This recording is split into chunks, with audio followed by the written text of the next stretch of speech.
Black is White, a short story, written by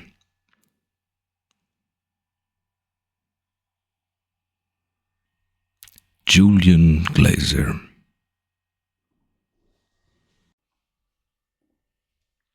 A demon, I repeated.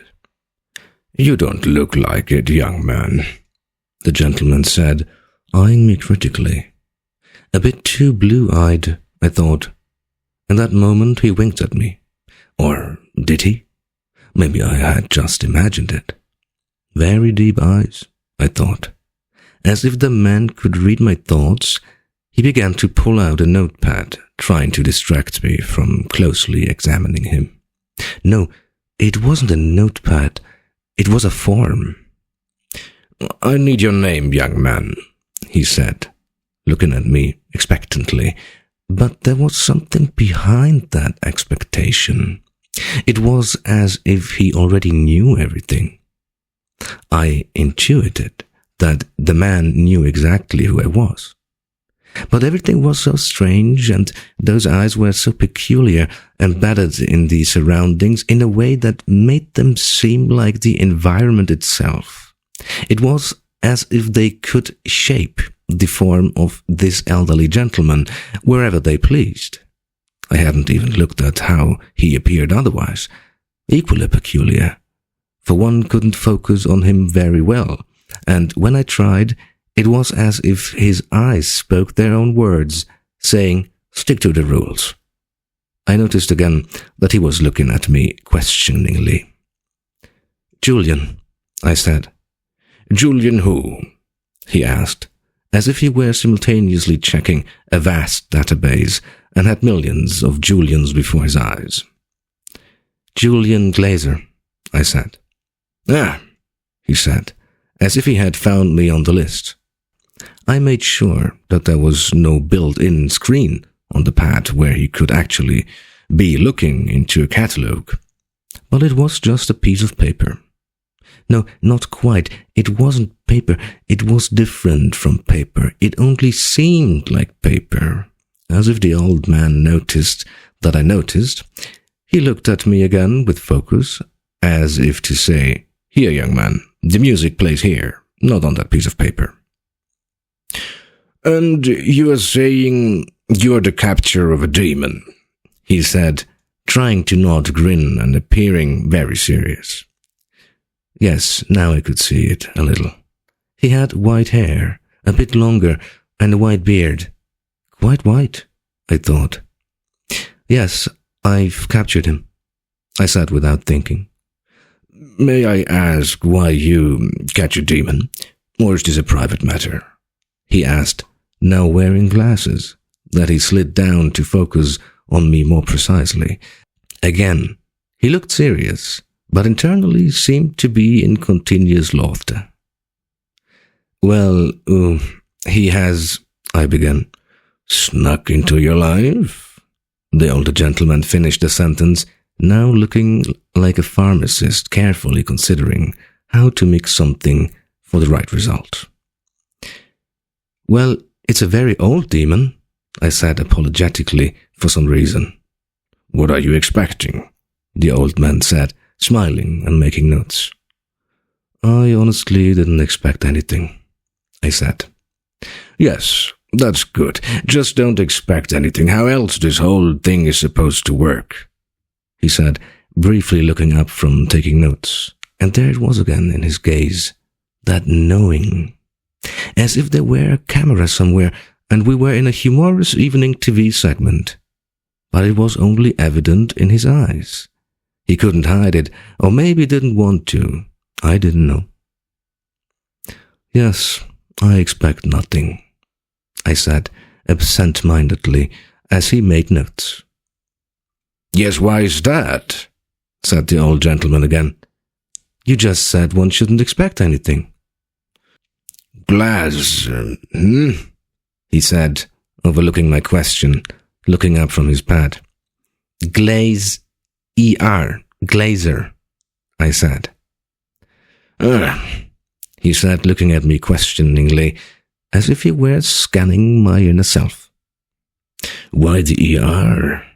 He mumbled to himself while looking at me. Please? I asked.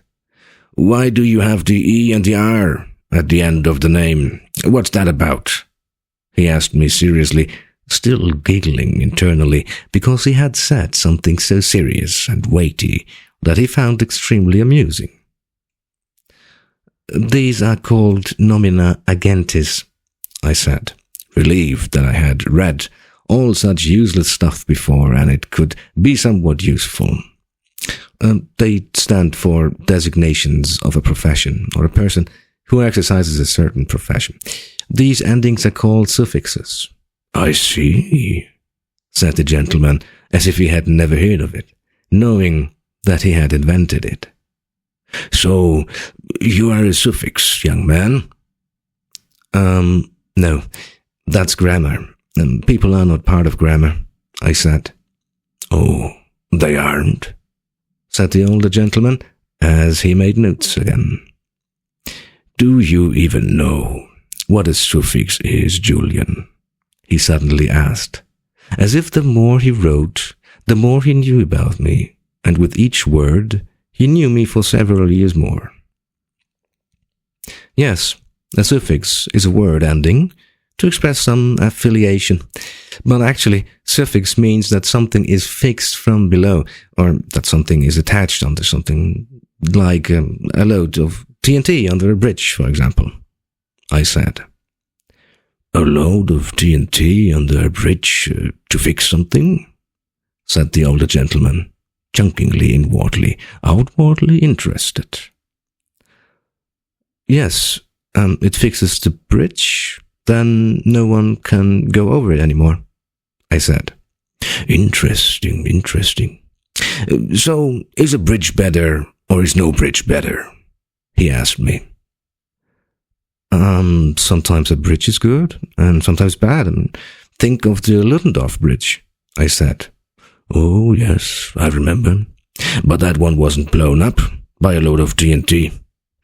Yes, it was, but the bridge just didn't feel like being fixed. Do you know who led the Americans there? I said, pleased that the man knew his history. He looked at me sharply, smiling, and nodded. Sergeant Angelo. They called him Angel. That's right. You seem to know your stuff, I said. So bridge, yes or no? The gentleman asked me again. I think yes, because bridges only become inconvenient when people become inconvenient. The old man eagerly made notes. Crucifix, he said, as his pen stopped writing. He probably ran out of ink. That means repair the cross, I explained. Ah, said the older gentleman, changing the cartridge in the strangely sparkling pen. So what is it now? Are you a glazier or not? I need this information, he said somewhat pointedly. I'm not a glazier, I said. The old man took the pad down and looked at me, exhaling. Your last name is Glaser, isn't it? Yes, but that's not my profession, I said. The old man looked at me, looked back at his pad, and asked, What is your profession? I do have no profession, I said. You have no profession. And the gentleman looked at me with a certainty that this was impossible. I have no profession. I have been many things, but I have nothing stable, I said. So you are still a glazier, said the old man, shaking his head, as if I didn't understand the world. Why is that? I asked. Glass is transparent. Have you ever seen glass? He asked, nodding. Yes, I've seen glass. Good. Then you also know that wherever you put glass, you always see what's behind it, right? He asked briefly, looking up from his notes. Yes, that's true. I've never looked at it from that way before. How could you? You're a glazier. You can't really see yourself. You keep falling through yourself all the time, the man said confidently. And now you are saying you have caught a demon. Let me see, you are a glazier, or not? Yes, I already am one. Ah, said the gentleman, as he pointed a finger at me to turn around in a circle. So a demon, indeed, he said as if he could see it. Does he have a name? He asked me when I had finished turning. Are you asking me if a demon has a name? Yes, of course. You have a name, so why shouldn't the demon have one? He said, surprised by my question. His name is Necmontea. No, sorry, her name, I said. The old man wrote it down. He nodded, as if everything now made sense to him. Well, then, that's a demon. Yes, but you will see. What will I see? I asked. She has the gift of living the will of the dead. Do you understand? The will of the dead. He said, as if it were nothing. Has anyone died? I asked unknowingly. No. He sighed decisively. Never. But imagine you are behind a wall, yes? And right on the other side, someone is being murdered. You know nothing about it. Imagine you are in front of a glass storefront. I want to look through, but you see that a murder is happening behind it. You know about it. You have seen it through the glass. At the same time, you see yourself. The glass reminds you that you're there. You can't forget the murder. Do you understand? He explained. I understand, I said. It made sense.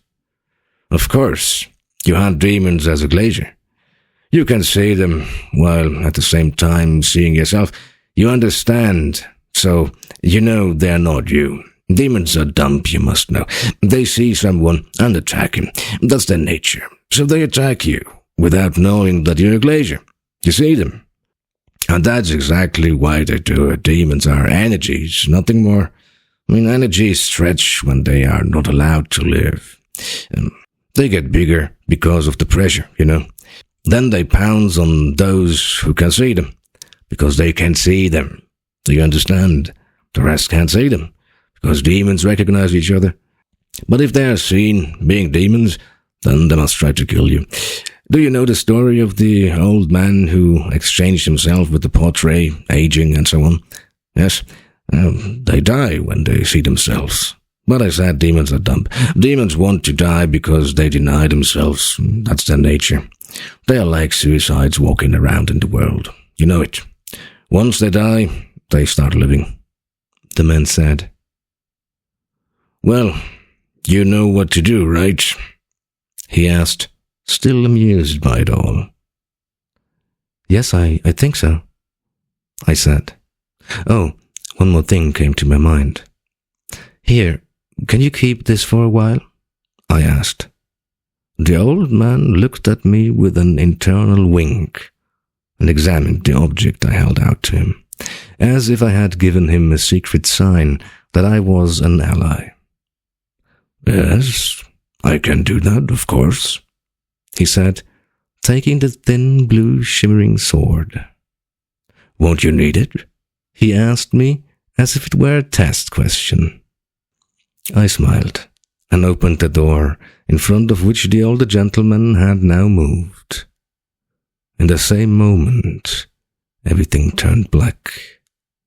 I turned around from the black nothingness and saw the white outline of the door there, a grotesque being, as if made of burnt tissue, iron bones, and with eyes blind but piercing into the darkness, appeared at the door.